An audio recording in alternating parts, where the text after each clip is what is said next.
I am joined by Chris Gregory from the Elite team. Hello, sir. How are you? I feel like I should do a salute. I'm going to leave that to you because Okay. you'll probably do it better than I will. If people don't know who you are, would you mind just letting people know what it is you do? Yeah, sure. So I'm Chris, and I've been art director on a game called Elite Dangerous. Don't know if anyone's heard of it, for about 10 plus years now. My job has involved designing lots of things for the game, but currently, mainly, I'm looking at producing the new ships, designing the new ships, and all things ship related. Fantastic. So speaking of new things ship, obviously the Panther Clipper Mark II is out in the wild. How has the reaction been from players? That was a fun one. That's a big ship. It took a lot of time to get ready and to get out. Lots of conversations about what that ship should be to match the fact that it was so anticipated. Such a legendary ship from the old game, but also a ship that we promised about 10 years ago ourselves, and then got a little lax in actually getting out into the players. But that's partly because we wanted to find a role from it. From the reaction, I think we have.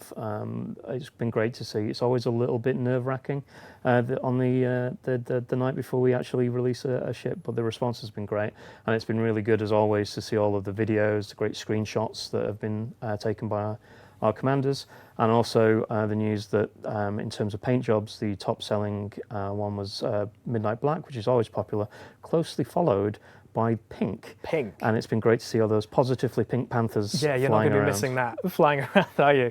But obviously, hot off that, it's gone down really well, but do the ships have brakes? There are genuinely no brakes on this train. Because keeps on rolling. Yeah, it keeps on going, because last week we shared this teaser, which I love it. It's absolutely gorgeous, this, seeing the lights breaking through the dust. But the dust is clearing. So what can you tell us about this? What is this? So these images are really fun to put together. It's become a little bit of a tradition where we tease a new ship a couple of days ahead of its full reveal. And it's been great to see all the commanders out there going through almost forensic analysis of this image to try and tease out some details. And as always, although I try to limit what's visible in each image, there's always more to see than I expect, and there's been some great guesses, and some of them pretty accurate. Really? So I speak for all the commanders now. What is it? What can you tell us? Well, it would be a shame to have me on and not reveal it, so I guess let's take a look.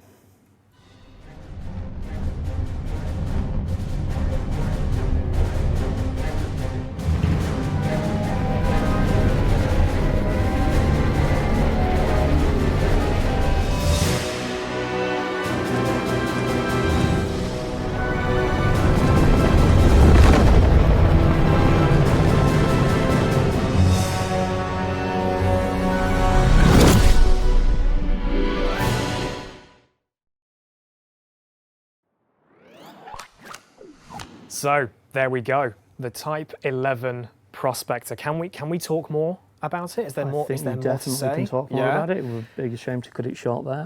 Just to say sorry, the clip that you saw there was obviously concept art images, but it's nice, I think, to see the ship in motion and give you a good look at it ahead of us actually getting into game. It's absolutely gorgeous. I'm so game for this sort of the industrial aesthetic. So what is the size and the focus of the Type-11? Absolutely. So it's a medium ship. It is from the manufacturer Lakon. Its focus is definitely, as you might have guessed from the teaser image and the clip that we just rolled, mining related. Also the name, of course, Prospector. So it is our first mining specialized ship. It's absolutely fantastic. So yeah, first mining specialized ship in the game.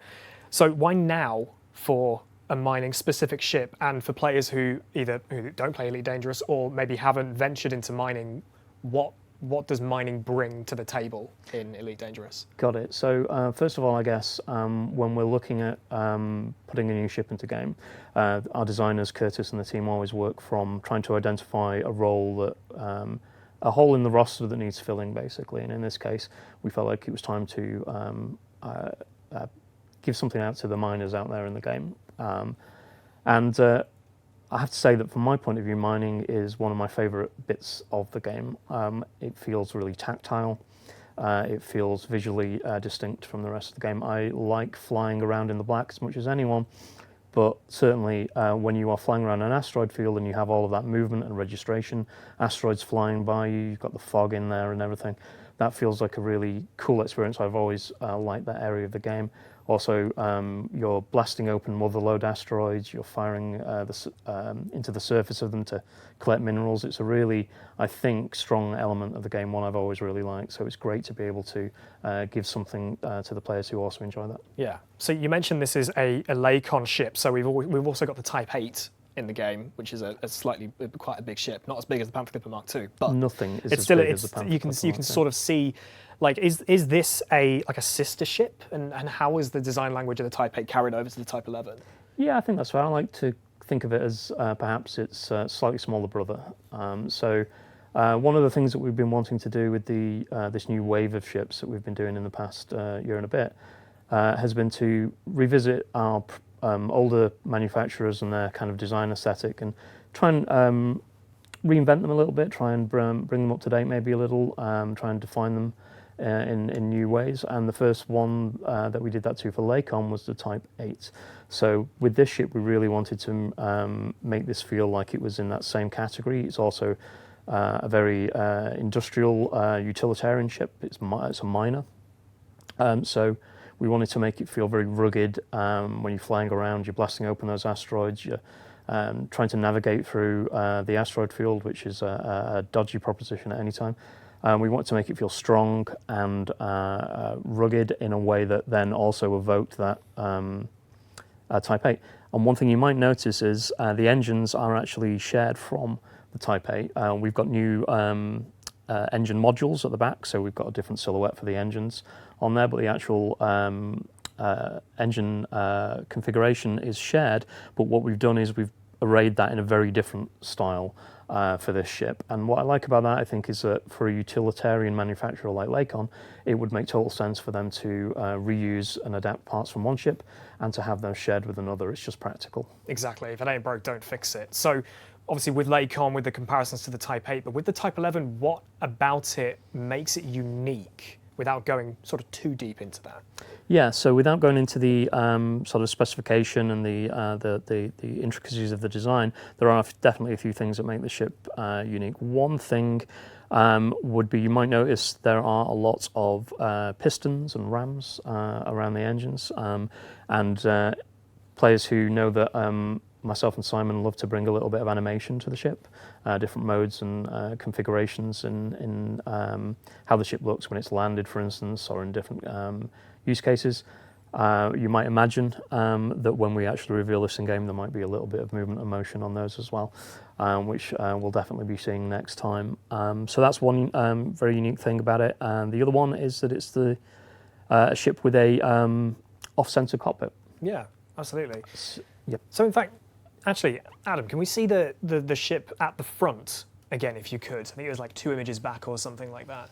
Because I spotted something earlier when we saw this. Yeah, so you've got the cockpit at the front that's, as you say, it's off-center, but there's like a big hatch next to it. Is that a hardpoint slot? So that is definitely a hardpoint slot. And as you say, it's next to the off-center cockpit, which, again, we think makes this ship kind of unique. So the hardpoint in and of itself is not just a large hardpoint. It is a large hardpoint that is capable of taking a new type of module. So we're trying to do this on a lot of the new ships to give them a specific function. In the case of this, one thing I can say is that there is a new piece of hardware that can be fitted to that slot that cannot be fitted to any other ship currently. Is unique to this ship. And I think we can take a look at that now. Look at that. You do not want to be on the wrong end of that one. No, beware asteroids, I think is the watchword. So this is a new piece of mining kit that can be fitted to this ship, and as I say, currently only this ship. And it's been really fun, I think, to get back into designing hardware for the ships rather than just the ships. It's something we haven't done for a little while. Yeah. So this is us getting back into providing new tools that can be put onto this ship in particular, to allow you to perhaps do a different type of mining, again, we'll keep that nice and vague, but Yeah. that's certainly the idea. And with this, again, we wanted it to kind of echo the design of the ship because it is unique to it, so that the two would nicely mesh together in terms of the stylistic kind of touches that we put on there. And also we wanted it to feel super heavy duty, and we looked at a lot of hardcore mining equipment to try and get the look for it, to make it feel like it was almost drill-like in appearance. Yeah. So yeah, we're really kind of happy with the look of it, and currently the brief for our VFX artists, our sound effects and sound designers and our animators when they're working on this gun is to try and make it feel as tactile and fun to fire as possible. So when you're ploughing into the surface of those asteroids, it'll be hopefully a really fun experience, and also one that, because of the unique placement of that hardpoint right next to the cockpit, in VR and in headlock, you're going to be able to look to your side, you're going to be able to see that hardpoint deploy, retract, but also more importantly fire, and that from our early tests is quite an impressive visual from the cockpit. I'm sure that people are going to be really excited to get their hands on this. I mean, yeah, the design is absolutely stunning, and I'm sure those in the chat are going to be very, very excited for this. Just lastly on the design, is there anything else we can point to design-wise with the Type 11? So just in general, again, it's kind of got that very industrial kind of rugged feel, and I will say that I think that on most days that's probably my favourite type of spaceship. That kind of ship that feels a little bit grimy, crunchy. It's got a lot of character to it. Yeah. I think that's definitely what we wanted to achieve with this ship, something that maybe certainly isn't as sleek as the Corsair or as smooth as the Panther, but definitely has a lot of character to it, and I think that's what we're going for with this ship. I love it, I absolutely do. But I think for the commanders, I'm going to ask the most important question now that you've seen the Type 11. What if you don't like yellow? Well, who doesn't like yellow? I mean, I love it. Obviously. Yeah. But for those who perhaps just want to change, or again find that banana yellow is not what they want to be flying around the galaxy in, I'm currently working, as we always do, on a range of cosmetics for this, including ship kits, and also including paint jobs and pattern designs and all that sort of stuff. We've not got any of those to show today, but we have got just a few quick colour tests to show how the ship looks in some different colours. In this case, nice crimson red there, which I think is kind of cool. And also I think we've got a slate grey kind of version there, which looks almost tactical, which is kind of fun as well. So what I like about this ship in particular, for some reason, is that swapping the paint job out really changes the character of the ship. Yeah, absolutely. And you can go from different looks with those in there. So we'll definitely be working on some different patterns and colours for this, as well as material responses and all of that sort of stuff, to try and give the player the option of styling the ship in the way that they want to. Yeah, I'm a sucker for grey, so I absolutely love that. Okay, the real important question then, Chris, when will the Type 11 Prospector be available? So we don't have an exact date just yet, but I can say that it will be out this autumn. Fantastic stuff. Well, thank you so much for coming on again this evening. Really, really appreciate your time, and thank you so much for bringing the Type 11 Prospector to the table. It looks absolutely phenomenal. I'm sure the chat is absolutely loving that. But that isn't the only thing that is coming to Elite Dangerous soon. The Vanguards update is also on its way. And we can confirm to you that the free update will be in your hands in late August. I think we alluded to it being maybe early August before, but we just need a little bit more time in polishing it, but it will be with you very, very soon.